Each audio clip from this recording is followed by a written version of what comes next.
આ તો પાછો પ્લાન બની ગયો રામ જ જવાનો. એટલે શું આપણે રામ જ જઈએ એટલે પહેલાં તૈયાર થઈ જઈએ કેમ કે આપણે રામ જ જવાનું એટલે ગાડી આખો નહીં હોતો. આજે આપણે ગાડી નહીં હાકી કેમ કે બધા છે અને રોડા ચડી ગયા વાસુ યોગ અને હું અને મારા પપ્પા સારી થઈ ગયા અહીંયા આપણા મિની બ્લોગ આપણે સારા લાગતા એટલે પ્લીઝ શેર કરી નાખજો.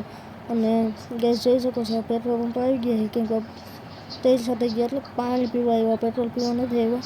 અને યોગ આવી ગયો જો પાણી પીવા વાસુ પાણી પીવે છે ને આપણે પાણી પી લે હવે ચાલુ કરો એમ નળ.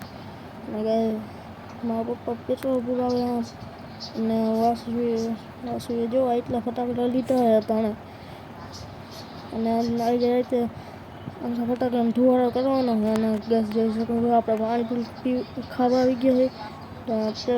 પેલી પ્લેટમાં લે એવી છે પાણીપુરી ખાવાની અને યુગ ને એ બધા અને આવે છે પાણીપુરીની પ્લેટ. અને જોઈ શકો છો કે પાણીપુરી આવી ને એ ભેગા બે મોઢે ખાવા માંડ્યા બધા. આજનો મિની બ્લોગ અહીંયા પૂરો. તો આપને મિની બ્લોગ સારા લાગ્યો એટલે લાઈક શેર કરી નાખજો અને કોમેન્ટમાં કરી દો કેવી પાણીપુરી મજા આવી. જય ગોપાલ મિત્રો.